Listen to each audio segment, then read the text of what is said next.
Doing? Welcome to Leadership Revolution. Welcome to our second session of Leadership Talks. My name is Rebekah Goldman. I'm with Taking the Wheel Consulting. I have Niki Jorgensen here with me today. She owns events with NJ. And I just want to give her the platform right now to kind of introduce herself, tell us what you do, tell us how you, all the amazing things you're up to, and the cool things that we've been able to do together. Yeah, absolutely. Hi, everyone. Like Rebekah said, I'm Niki Jorgensen. I own a logistical event planning company, Events with NJ, in the Phoenix market. We've just recently launched earlier this year amidst of COVID and everything going on. But my expertise really is day of event logistics as far as execution and managing events. But also running along the same lines, I have built partnerships with other vendors around our market, as well as amazing people like Rebekah, to actually partnership and help build up catering companies and go in and give them some insight and help them build their sales team, or take a look at their processes and procedures and partner together to really make this industry better, which is kind of her and I have that same passion. And able to do that, which is so cool. And then partner on talks like today to bring you some really great information. Well, and yeah, definitely. I mean, Nick, you're the events queen. There's just no doubt about it. Your networking ability, your just ability to wrap your head around an event, create these the most spectacular, events for people that they literally can't stop talking about. I mean, we've worked together for 10 years on and off, in different platforms and places, and your events are always at times oh my gosh, crazy. I can't believe you thought this up and now we have to execute it. But your vision and then the ability to bring it to life is just, I mean, it's amazing. I'm so excited for you and you kind of launching right now. I think the event world needs people like you. And that's why I really wanted to have you on today, and we can kind of discuss different things for people. Everybody's, the event world is struggling for sure. Yeah. And that's kind of why we created the title, Through the Looking Glass, because if you just get a little creative, if you think outside the box, events can still happen, and they can still happen safely. Absolutely. And they are still happening, which is great and very exciting. Yes. And beautiful and wonderful events. And so we just kind of want to give some people some tools today. If anybody has questions that are, specific, let me know if you're here. I want to make sure my comments are showing up too. And I can kind of read questions out loud throughout. We definitely want to make this, kind of an open experience. So feel free to bring questions to the table during our, little interview here and presentation. And really kind of give people a platform to come back to for ideas and inspiration. So, absolutely. I mean, I know that we've already said it, but I'm going to ask the question, events, are they happening? Are events happening out there? What's going on? Yes. Definitely here in our Phoenix market, things are starting to pop off and happen, and events are taking place. Majority of the events personally that I'm conducting and have some of my clients are private homes, things happening in backyards. Yep. We in the state of Arizona are very fortunate that our private events, really private piece happening on a private property or in a private facility. We have some guidelines and recommendations from the CDC, but our local governing boards are really leaving it up to the experts, which is us, which is here, who in this group, myself, you, Rebekah, and kind of everyone listening in, to make sure that we are taking the proper steps to keep ourselves safe, our employees safe, and then also our guests at our events, and making sure that we're putting a good product out there and putting things in place to keep them safe so we can still celebrate and gather. The biggest thing is everyone wants to have events, and why can't they just happen tomorrow? They're happening, but we just need to ensure that they're happening in the right ways and people are staying safe and not getting sick, or not also having to completely change your business to have a wedding in ways of mask wearing and sanitation and different guidelines like that, that I think all of us already did anyway to a certain degree, which Sure. is really great. But it's just highlighting how we did them and, taking the extra steps to really ensure that everyone at that event knows that, our staff goes back and washes their hands every time they interact with something or put the hand sanitizer on. Yeah, and I think, it's just really about, being able to reassure Mm-hmm. everyone that this is doable. We're gonna have some rules that we're gonna have to follow. There's gonna be some pieces that are just a little bit different than maybe that we're used to in the past, but it's going to be okay. We are going to be able to do this safely. And at the end of the day, we just have to make sure, whether you are the person putting on the event, you're the client, that we are in kind of in agreement that we're going to do things that make us feel comfortable Mm-hmm. together. This is a Yes. true partnership, which I think kind of has brought clients and event planners or catering companies kind of closer together in the process of actually planning it, because you do kind of have to get more intimate than ever. Yes, 100%. And that loops in, one of my biggest things, and that I am building my brand and my company on. And I have always done this through, my 10 years out here in the Phoenix market. It's all based on relationships. It's all based on your connections and networking.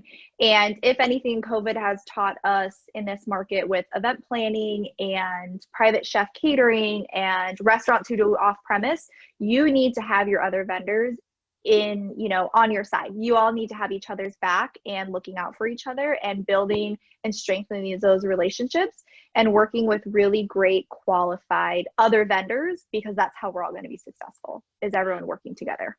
Well, and isn't it cool? Because I think we've noticed it in the last, probably, 5-6 months, just the amazing ability to connect with people and work Mm-hmm. together with people. I mean, you and I, how many projects have we Yep. partnered on? Oh my gosh, yes. How many other people do we know in the industry that we've had the opportunity to kind of partner up or go in with or help, execute, because this person brings this to the table and that person brings that to the table. I really think that was a really good point, that right now, the best thing that we can do to bring events back is stick together. You know what I mean? 100%. Okay, what are you struggling with? How did that event go? I know you just had, kind of a crazy logistical event happening. How did you navigate through that? Did you have any roadblocks? Get out there and kind of talk to one another, which kind of brings me to my next point. What are some of the opportunities available to, catering companies, event planners, event producers right now, that maybe were not available, as far as networking goes and things? Yep, absolutely. And there's so many amazing opportunities right now for not only off-premise restaurants who are doing private social events, catering companies, event planners, various vendors, is tapping into your local networking markets. So one thing that's been, a silver lining in all of this with COVID is that networking groups aren't necessarily charging their regular registration fees, but they're putting all of their meetings on Zoom, on Facebook Live. They're bringing in these speakers or different event experts to come and tell us, great information of tools of how events are happening, how they're not happening, how to sell better, how to fix your marketing. There's so many different opportunities with these networking groups in different local markets as well as national groups. So I actually sit on our local National Association of Catering and Events, NACE, in our Phoenix market. I've been on our board for 7 years now, and it's a huge resource. And something that's very amazing is our NACE National is putting out 3 webinars a month at the moment that are completely free. They're open, anybody can join them. You don't have to have your annual membership, but you can log on to at least get this information. Our Phoenix NACE board actually for the last 7 months has hosted free educational webinars, one every month. Same thing with your local ILEA groups, WIPA, any of your Chamber of Commerce. For us, we have Visit Phoenix, but in all the other markers, kind of your larger chamber type groups for convention groups are all doing free web series. And then also right now, which is very fortunate and exciting in our market, our local networking groups are starting to do live events again. We have our first one, MPI is doing an event next week, which is most of them are doing hybrid events. So it's a limited number of people in person, but then you can also attend online. The tickets for them to attend are 75% less than what they were this time last year to attend any of those meetings. So I really encourage everyone, look to your local markets as well as national to see what's out there and what's available. There are tools that are free right now, which is amazing. Take advantage of it, and also start shopping around. Maybe this time last year, you're like, okay, well, I can't be a part of NACE, WIPA, and ILEA because it's so expensive. Now take advantage of the free meetings, shop around, see which one fits your business best, which fits your networking style best, and then join that group. You have an opportunity that you haven't had before. So kind of taking that silver lining piece of it, I think, is really important. Well, and again, it just kind of goes right back to, talking about how amazing, with such a tragic thing that kind of came in and took us all for storm. The food and beverage industry got hit first, and catering got hit, I think, the hardest, without the ability to kind of bounce back. And so I just really appreciate the fact that, people recognize that, and, they're saying, we still want to be a resource for people. We still want to help people. And we're in a position to be able to do that for free or low cost. That's it kind of just raises the awareness of just, really what's our goal in this? Right. Our goal is to just put on events. Our goal is to be a part of this industry, because this industry is amazing, right? This industry is full of like the best people I know in ever. Like my friends only exist in this industry, because it is just such an amazing place to be in, and I think that just kind of goes to show just how great everybody is, and how everybody just really wants to help one another and I think through it. Yeah. And I think really that rally together, and you and I had a great conversation last week, and we were talking about, really the direction of what Taking the Wheel is doing and how they're interacting with people. And then for myself, as an event expert in catering and event planning and rentals and logistics, how I now kind of fit into this market and adapt to the change and what's going on. But at the core of it, you and I having that same drive and passion of really, at the end of the day, I just want to make this industry better. And I just want to keep it growing and moving forward in our market, as well as on a national level too, to kind of figure out getting people excited again about events. Yes, we can still do this. We can still move forward. This is how you connect with people, really just enriching the hospitality group altogether. And I think it takes people like yourself and myself and a few other amazing leaders in our market to move that forward. And that's all it is just the encouragement and putting these tools out there for everyone. Yeah, I mean, competition is competition. You know what I mean? It's there, and it's necessary, right? Because it keeps us on our toes, it keeps us growing. But, we can't forget along the way the goal, right? The goal is to offer our clients an experience of a lifetime. And 100%. If so-and-so has something to bring to the table, let's join partnerships. Let's do it. Let's, let's be together on this project. Let's have amazing vendors that we work with, and we can switch it up and be together in this process, because that really, I think I say this all the time. It's not like any of us woke up one day and we're like, you know what I want to do for the rest of my life? I want to work nights, weekends, holidays. I want to be on call. I want, shit to hit the fan constantly, and I have to troubleshoot, and I have to dodge and pivot. I want all of that to happen constantly. Sorry, I was just checking to make sure the comments were coming through. Let me know if you guys can hear everything. If you have any comments, I'd appreciate it. But, we didn't wake up and go, I can't wait for that. We do it because there's like something crazy inside of us, right? Like we're like misfits, and like this is our world, right? These are our people. This is what we do. This is what we love. And it's been really kind of amazing through everything, just to kind of acknowledge the strength of the industry, the strength of the people in the industry, and like kind of what they've had to overcome. So absolutely.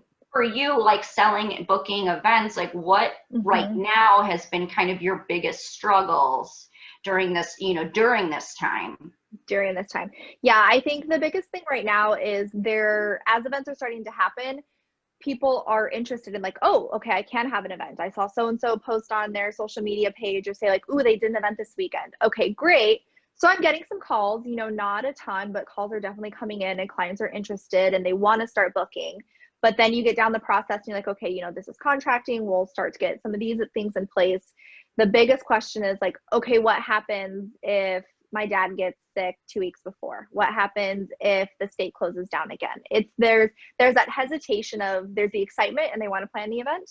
And then there's also the self-doubt, kind of what's going to happen. And really, what my advice is, and kind of what I'm telling my clients is, the world can end tomorrow, just like it did on March 18th for a lot of us here in our Phoenix market. But, events are all about celebration and bringing people together and the joy of that. Let's focus on that and move forward. And if you want to have this wedding or you want to have this bar mitzvah, we need to focus on that piece of it and keep moving forward. Yes, of course, now everyone in their contracts have different clauses about the force majeure, all the COVID things like that. Those are, legal, financial things to address. But the emotional piece to put my clients at ease is, people are celebrating, that you can decide if you want to move forward to do this and to celebrate right now. And those are personal choices. And I sit and talk with them, and especially with the brides, it's a little bit harder. But every day, I'm signing a couple contracts a week still right now, which is amazing. And for events this year, that it's a lot of last minute. I think that's something that I'm building relationships with a lot of my vendors as well, is lots of stuff for 2020 has all been last minute, which, thank God that things are booking and happening. I still think for the next 2 months, that's going to keep going. But that comes back to building relationships with your rental company, with your florist, with, some of the entertainment companies, letting them know, hey, I have some stuff in the pipeline, or I'm doing this marketing campaign, this email blast to try to book some more 2020 business. I could have some stuff last minute. Do you have things available? I just did that for a lead that I had gotten in this week for a Halloween event. We're 11 days out from that. But before I bid anything to my client, I reached out to my rental companies and said, it's not booked. I just want to make sure, do you have chairs in this style available? Do you have some of these tables available? And being able to have that connection with my rental guy to just pick up the phone and call him and say, I'm working on this. That's been a huge help in moving that sales process forward. Because then I can tell the client, like, I've got these chairs, I have this design, if this is really what we love, we can, pull the trigger and move forward with it. Well, and I think too, just kind of you being proactive in that process is making, the selling process easier. Yes. There was a time where we used to be able to kind of really control our clients, right? We would have deadlines, we would have, we need a finalized menu and finalized numbers up to 2 weeks out, things like that. We have to be in a position to be flexible. 100%. And so really having, that really good relationship with your rental companies, with all of your vendors, and then with staffing companies as well. There are some amazing staffing companies out there. We're huge, big fans of a couple different ones that we utilize continuously in the Phoenix area that we just can't speak more highly of, They've come in, they've saved the day, they have experts that are trained to be able to do these jobs.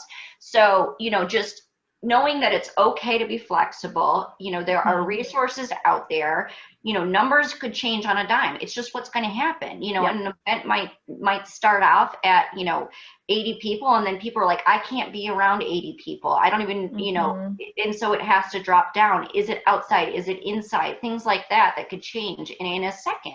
So being able to be flexible really, I think, starts with just having good relationships with the people 100%. You partner with, right? Yeah.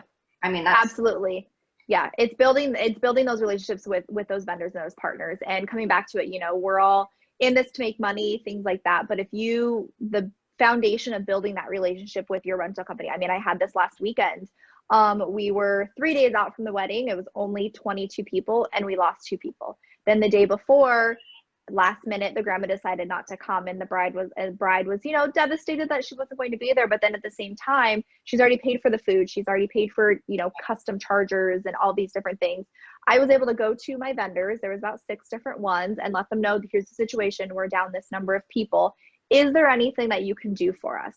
Most of them weren't in positions to give refunds because we were fully paid. However, the rental company was able to upgrade the bride and groom's chair that they sat in instead of the other chairs. And it was just because of relationships I've built with them, and they know that I'm going to come back to use them. The florist, you know, we ended up losing a whole table because we were only sitting 4 guests per table. They still couldn't, they weren't in a position to refund that, but they took whatever flowers were going to be on that table and created, you know, a great bar arrangement to have something else there.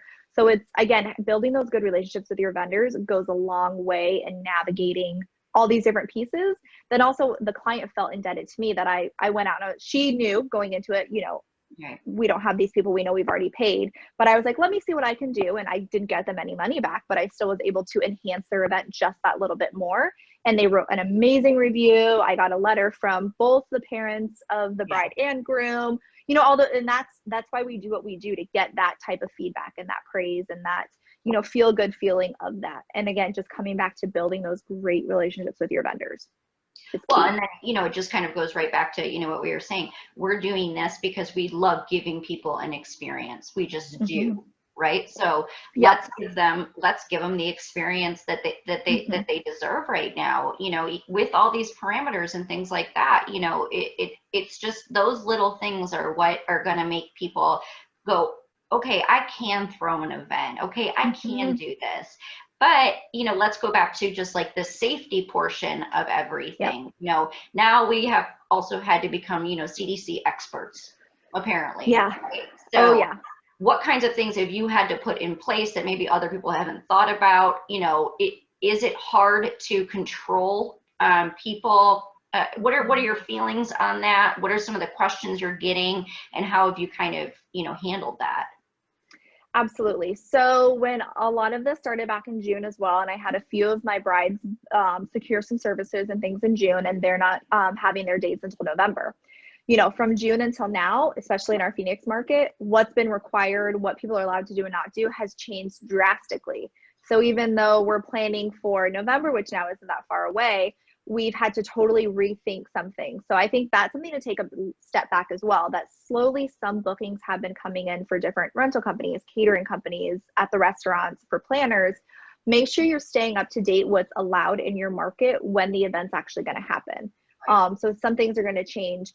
You know, when we first started, it was nothing could be buffet style, like, and there weren't necessarily rules out there with CDC or with the, like our governor saying exactly what can and can't be done, but people immediately thought like they couldn't serve anything that wasn't fully covered and had to be in its own little individual package box and, you know, hand delivered to each person at their seat.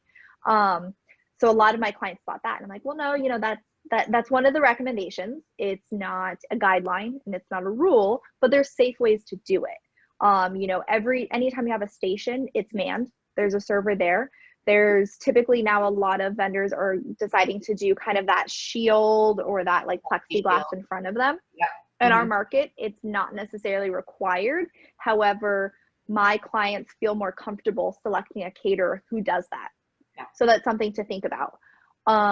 Also though, you know, things of thinking of like the extra sanitizer around. Yes, as caterers, we all regularly have our staff wash our hands and, you know, have proper sanitizing products and wipe things down. But what about that rental company that's coming in 12 hours before and they're dropping your oven, or they're setting up all your tables and chairs? Those guys just spent, you know, 40 minutes driving the truck over to your property. They're utilizing pieces and touching the outside of the truck. Are you requiring them to wash their hands before they come and actually move all those rental items, come into the house, come into the backyard, come into your venue space? So I've had to kind of foresee and think about some of those things. And I have put together, I actually have a COVID-19 release for every vendor that I have come, that I hire as part of my services. So I hire third-party services to help and assist execution of events. So if that's rentals or the caterer, the florist, the band, anything like that. And that just puts your client more at ease. Also, some of the venues I've been in, they're like, oh, yeah, should I have these? Are these things I should have in place? They're not required in our market, but I think it's getting the client more at ease that these are things we're thinking about. We're putting that foresight forward to ensure that they're safe and their guests are safe. But it also goes along the same lines, you know, our venue reps, they're not the police. They're not the mask police. You can't, you can set your rules for when they come into your venue. You can do your temperature checks and have them sign a waiver saying that they're not holding the venue personally liable if they were to get ill. They're deciding to attend this event. That's something to note as well. if someone accepts an invitation to a private event, they are essentially accepting any risk that would happen at that event. And by then coming into your building, they're accepting the risk that they could be exposed to COVID, they could be exposed to the flu, they could be exposed to strep throat. There's all these different things that they could, come encounter with. But once they come in and you can tell them these are what our rules are, we are requiring masks. We do ask that you sanitize often, all of these things. These venue representatives, again, aren't going to be the monitor police that when guests are taking their mask off or they are going to the dance floor and dancing, we can't require our venue staff or our catering staff or our event planners to really keep sight on that and police it. I think in the beginning we did. Go ahead. Well, it's a private event. Let's just assume, right? This is a private event. And I can kind of explain the difference between like a private event and then I had with one of my clients, they have a banquet room attached to a restaurant. Okay. Yep. So we had to treat that quite differently than we would with like, let's say a private home. But the one thing I think during that is people are going to do what they're going to do, right? Let's just, they're going to, we cannot control that. So let's focus on how we keep our staff safe and make sure that we've 100%. Given the tools available for the guests to keep themselves safe as well. Right? Yep. I mean, that's all that you can do. I've given you the tools. At that point, it's up to you. You know what I mean? Like, would I personally be on a dance floor? No, I'm not going to do that. I'm just not right now because that, and that's my personal opinion. Others might not care at all. And others might just say, you know what, I'm living my life. I got to do what I got to do. And I just I can't live in COVID any longer. Okay. Yeah. Everybody has the right to their own opinions and how they want to navigate through this. But as event planners, as caterers, as people who own venues, I think the thing that we need to continuously keep in mind is that we need to make sure that our staff is safe and we've given our guests every opportunity to stay as safe as possible as well. We've socially distanced their tables. We're only inviting one table up at a time. We have spatial marks next to the bar, just like you would if you're walking into a Walgreens, right? You're going to have, one person here. We're not going to crowd that bar. That's going to make sure that that bartender feels really safe in this situation. We've done temperature checks of our employees. I even know that certain venues still do temp checks of all of the guests. You know what I mean? That's what they wanted to do. And that's okay. You know what I mean? I think a big part of that is for me, I'm dealing with a client or their family, bride and groom or groom, bride, dealing with them. They may think, oh, I don't care. Everyone's going to dance. No one's going to wear a mask, like whatever. This is our event. But they really don't know, really how each person's going to interact. I had a client 2 weeks ago that my bride and groom were totally fine. They're like, it's just our immediate family. It was 18 people. They didn't think anyone was going to wear a mask. They wanted a band. They wanted all these things. Of 15 people, 6 of them were very cautious and actually ended up reaching out to me as the planner a few days before and asked, what are the guidelines? What am I going to be doing or ensuring that they are going to be safe at that event? And which was amazing. And I loved that. I ended up reaching out to each of my vendors. They all put together a 1-page kind of write-up of, here's all the things that the caterer is taking precautions with. This is what the band is doing. These are what our bartending service. And it put those guests at ease and helped them make the decision to attend the wedding, which was great. Yeah, I think you're right that there's a lot of times where, we're dealing with just one person and they assume that everybody might feel the same way that they do. Maybe it's just not been, maybe somebody's had COVID in their life and they got through it in a couple days. And so they're just like, it just kind of is what it is. But there's other people who have had, a run with it that's a lot more serious, and they have to kind of, consider all of that. So again, just making sure that we are prepared as the experts in this to offer any one of those guests the chance to continuously stay safe. And if they choose not to, they choose not to. Now, in one of my events that I just recently did, in the banquet room, we required that they wore a mask when they walked up to the buffet line. Now, the buffet line is obviously manned. We were building plates, but we just said, even though we have the plexi, I want you to be wearing masks when you get up and you come, you come over. It just is what it is. That's what we want from you. And everybody followed it. Everybody was fine. You know what I mean? They were totally okay. Absolutely. It was just what we felt comfortable with doing in that situation. Yep. So I think that, I just think, once again, kind of having that conversation with your clients, with, the people who are making the decisions, that like, this might not be a situation for you where you feel uncomfortable at all, but we're going to take these necessary steps anyway, because that's our job. As experts, it's our job to keep everyone safe, but also kind of, not being so scared about the processes anyway. And what I mean by that is that a lot of the things that we're doing to keep people safe, a lot of the things that we're required to do that are recommendations, from the CDC and the local health departments and things, are things that we should have just been doing all along. I've been in a couple different, restaurants during this process, and everybody was like, what are we doing? I'm like, we're going to test our sanitizer. We're going to make sure that it works correctly. We're going to be washing our hands. We're going to be changing our gloves. We are going to be, continuously wiping down high touch surfaces. Those are things that, we just do all automatically. We've always you just don't think about it, but you do it anyway. Now, now it's becoming, I think regular, which that's great, because if anybody wasn't doing those things before, now we are. Please we do them. Yeah, exactly. So I think keeping in the forethought of, doing all of these things and reassuring your clients like that we are doing, taking these precautions to keep our staff safe, and that, we're not a company that's not thinking about COVID or not putting that forward. I mean, spin it on the sales side. You're putting things out there and saying, we are keeping our staff safe and we're taking these extra measures, and we're going to put a buffet display with the plexi, but we're also, so that doesn't look like a big ugly, piece of plexi that's hanging there. We're also we're going to add a little floral package to that, just to make sure that it kind of melds well with your overall look and feel of the event. And it doesn't look like you're walking up to, a Ruby Tuesdays sneeze guard line, but it's an upsell, because now you can add that $150 floral package or, $85 floral package to your buffet to add a little bit more to the bottom line. Same thing, I think, getting creative and cute in a way that is an amazing opportunity for sales with catering right now is cute little pre-packaged hors d'oeuvres.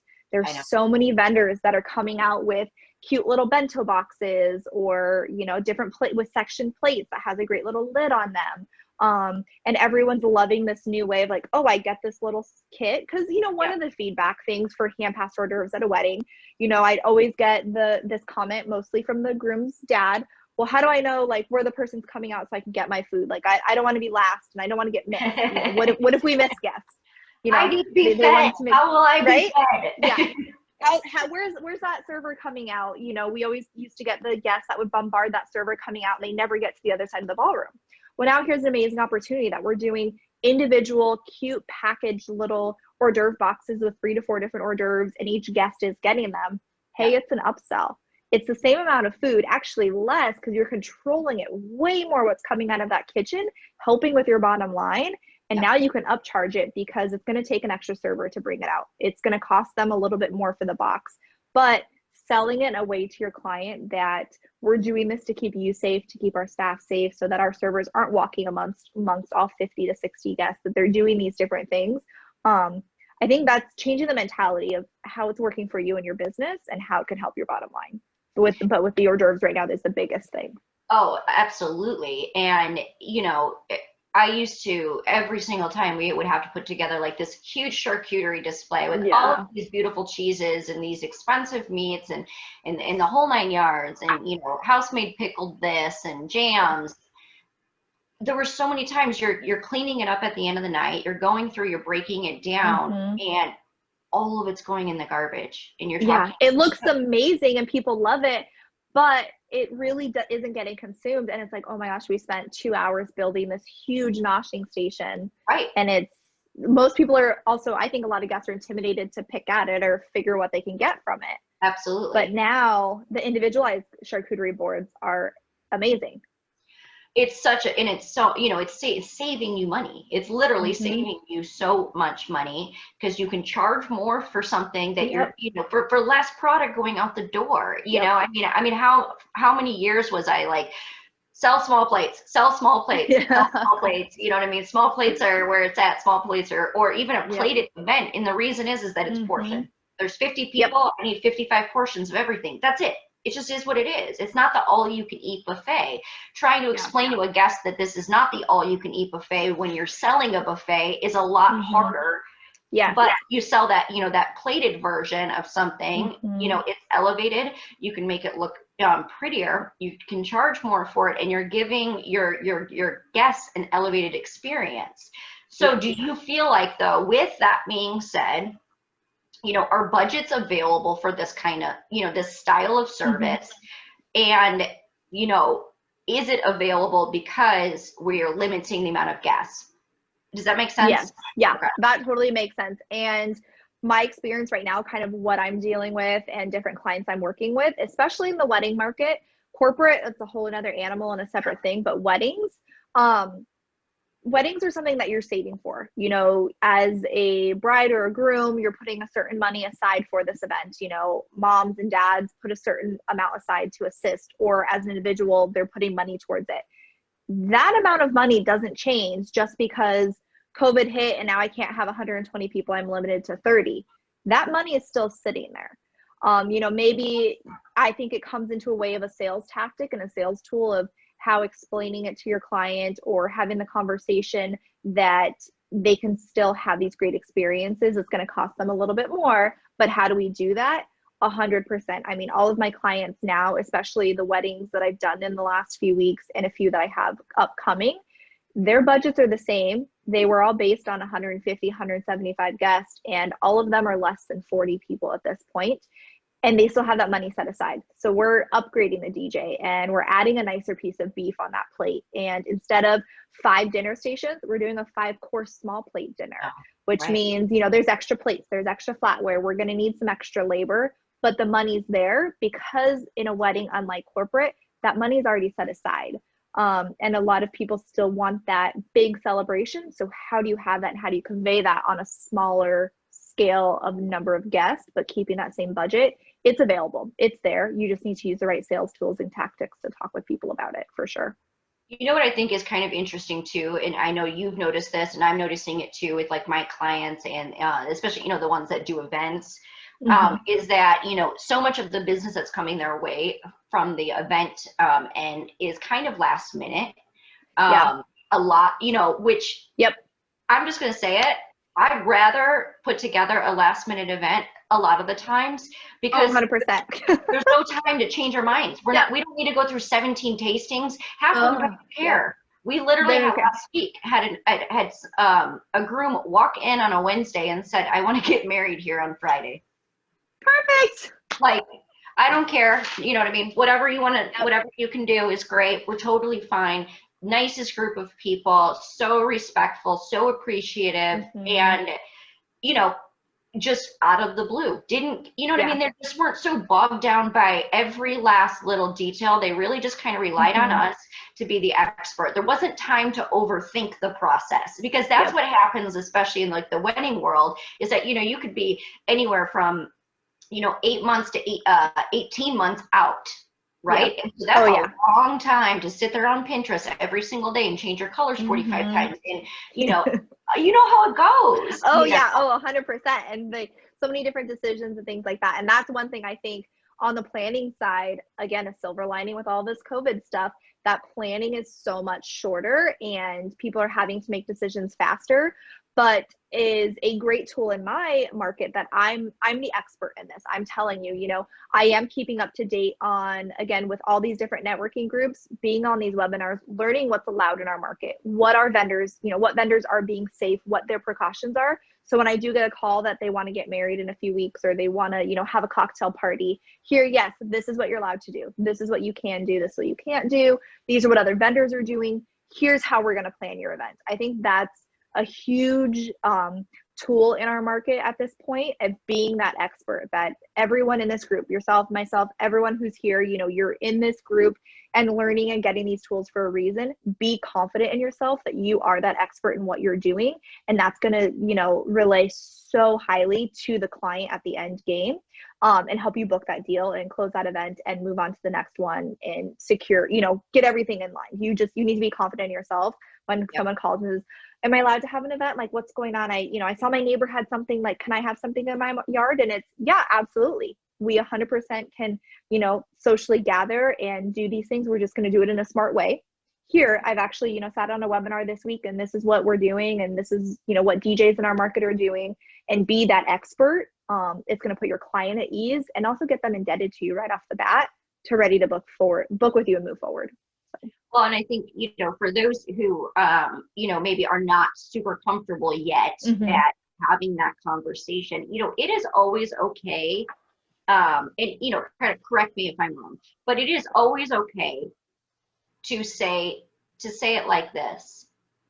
I don't know 100% the answer to that, but let me consult with my whatever expert, my sales expert on this. And that's your opportunity to kind of reach out and start networking with other people in the industry. I have this event coming up. People are more than willing to help. I mean, how many times do we get phone calls? I get phone calls constantly, constantly. It'll be just a question, you know, not even clients, people in the industry. How should I do 100%. this? What do you think's a good idea?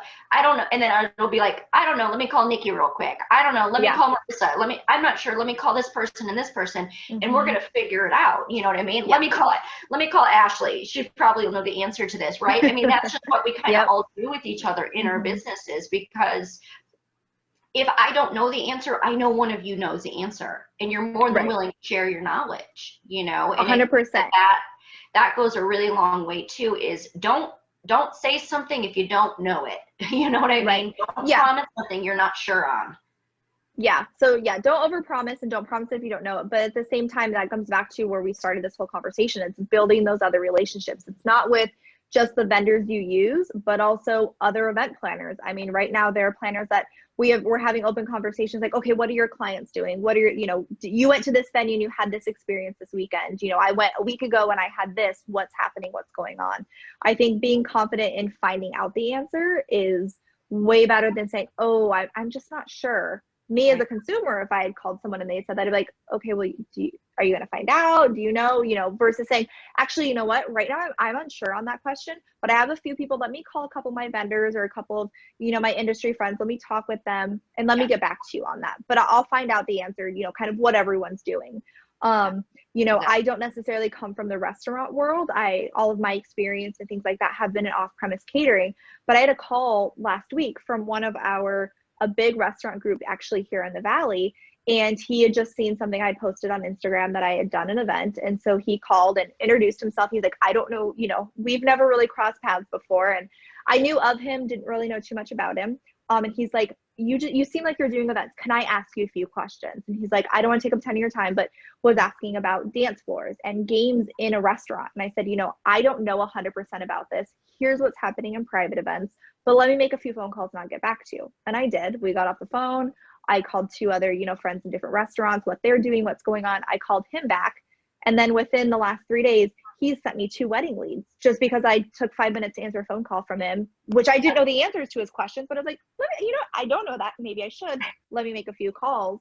And now I've built this amazing relationship with him. Well, and I think that goes back to, like, what is the purpose of networking? You know, if your only goal when you get on that, sorry, I just want to make sure if your only goal when you get on that call is to have it benefit you, then you're doing it for the wrong reason. Yeah, you're doing it for the wrong reason. You know, I couldn't tell you how many other consultants call me who are just starting all across the, you know, United States, who maybe are just starting their businesses, or they want to ask questions about how it's been to consult in the Phoenix area. You know, what kinds of things have you had to offer your clients? And I've always just gotten on the phone, and you want to know why? For me, the more of us that are out there, the more people like me that are out there helping this industry, the better. This industry was struggling way before COVID came in. it was taking over a lot of people's lives. It required, more of you than you even had to give a lot of the times. And there are times where you get so lost in it that you wake up one day and you're like, how did I get here? Yeah. So this what's happening? It needed help, right? Yep. And so, that just goes back to let's really make sure that when we bring these events back, that we really are working together. We really are trying to network. It's just so important. And then in the same sentence, like you were saying, a guy that I think he's in Chicago, consulting in Chicago, said, hey, I got a lead. I can't do, I'm not in a position to travel, send them my way. Do you know what I'm saying? Because he's like, I want them. Because you've established that openness already. Exactly. Yeah. I wasn't looking for anything. I just was trying to help a feather consultant out, and be there for one another. Yeah. So, well, for you, overall, would you say that your clients are, they're easy to work with right now? How's the overall experience going? And how do you feel like they're kind of handling all of this? I would say, since clients coming on from June until now, big difference. Clients now, they just want to gather. They want to get together. They want to see their friends. They want to, have a celebration, but they want to do it in a safe way. So I have clients that are very excited to plan events and bring people together. And then on the other hand, I have clients who we've rescheduled their event 3 times and they're still just uneasy and not sure what to do. I think right now, with not getting into politics or anything, but with everything going on kind of politically in our world at the moment, what's the right thing? What's going to be perceived? How's the public going to view what I'm doing? That also is coming into play why I feel like there's so many more private events in smaller private facilities along with people's backyards, because it's their own personal space and it's not being publicized. I mean, it's not on Instagram stories. They're not putting it out on Facebook. Right. Events are happening. They're just happening quietly. And I have a lot of clients that are asking that of myself and vendors, that they're asking for all the vendors to please don't post about this for a certain number of days. And that's something I've actually had to add to my contract as a planner, is asking of the vendors that I'm working with that they don't post on social media that they were at this house or at this location or having this celebration, in regards of worry that it was going to get back, that these clients were having events. I had a big wedding the weekend that we actually shut down in our market here. And only within the last 2 weeks, so that was March 22nd was the wedding. And that was the day that we actually here in our valley went under full lockdown, as well as we had curfews, a whole bunch of things went into effect. The bride and groom just posted their pictures on social media from that in March because they were just worried about political backlash, because one of the bride's dad is kind of a figure in some different ways, and then also with the family seeing different things because it got really bad. And of course, then it was before masks were required. It was before, events were limited, and it was 150 people. So they got very worried on what the perception would be of themselves, as well as they both own independent businesses and, what that was going to affect. So clients are excited. People want to celebrate. They want to make sure that we're taking the proper steps for PPE and, having masks available and the dots lining up to the bar, doing all those things. I think it's really important to get a lot of that in writing. Again, you've said it a few times and I've said it. Our staff has always washed their hands, or they're wiping down, services, things like that. Let's get all that in writing now. Let's put that in a process. Let's get it down on a piece of paper with a cute little graphic and something you can send to your clients. And that's helping them feel at ease. If we all start doing that, think of how many more people will feel safe to do events again. Also, too, we're setting the example, and and I think that's really important. I know that I was hired a couple times to get restaurants opened after lockdown. How do we do this safely? And I mean, I was taking it to an extreme that was, I set the bar here. You know what I mean? I made a test sanitizer, not once per 4 hours, once per hour. Everybody would go around and they would retest their sanitizer. And I had every single person in charge of it. You know what I mean? Yep. Just so that we were taking things to that next level and that next extreme. Also, why was I doing that? Well, because if we forgot 1 hour because we got slammed, we were still safe within that time frame. You know, really kind of setting our staff up and our team members up to be able to do this safely, knowing that, you know, it's our job as leaders to manage our teams, right? And it's really important that we're in a position to give them the tools to be successful, but also put ourselves in a situation where we can be the leader that they're going to need. You know, right now we have an opportunity as events start coming back to kind of really set that bar, really set that precedence, really allow people to understand that, yes, we are really excited for your business. We're very excited for it, but we are going to follow the rules and it's going to be okay. And, you know, what you do that's separate from what we do, that's on you. We're going to have that in writing that I'm not going to walk around and police all of your guests. Your dance floor is going to be way over on the other side. I'm not going to have cocktail servers walking around going through crowds. It's just not going to happen. Because my job is to keep my staff safe, but we are still going to give you an experience and an event that you're craving and that you deserve right now. You know what I mean? I think, 100%. And I think that there's some of that comes into play. And I've had some caterers and vendors ask me this, that, okay, well, they're, you know, so-and-so other caterer, but they're doing that. So the client called me and said that they quoted them on all these hand-passed hors d'oeuvres with doing this or things. And, you know, the client said that they didn't care if the staff wore masks. So that caterer told them they didn't have to wear masks. And I take it back to, and the advice that I'm giving to not only caterers, but a couple of these event planners and some of these rental companies, you need to set what your rules are going forward. And I think being a part of this group already in Facebook and taking this step and learning from the experts and becoming that expert is, don't put your staff's health or your staff at risk for anything. You need to set what your standards are and move forward with it. So, you know, one of the events that I had just this past weekend, we get on site and my staff is, you know, wearing masks and we're having gloves and we're setting all these things up and doing it. But one of the other vendors came in and not one of them were wearing a mask. They never, you know, washed their hands while they were on site doing these different things. And a few of my service staff kind of asked about that, or what are the rules? You know, they're not wearing a mask. I am. It's 106 degrees outside. What gives? And really it comes down to, you know, you're an employee of mine this day, or you're a part of my team, you're on my team here, and these are what our rules are, and this is what we're going to do, you know, to go forward. Just because the client says, you know, I don't care, I don't mind.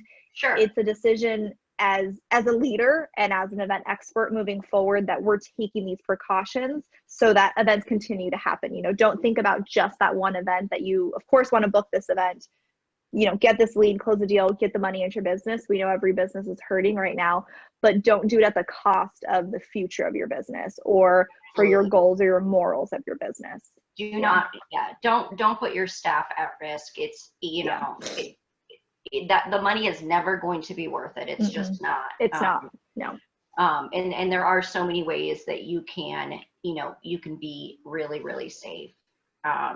So, well, this has been great. I want to open it up.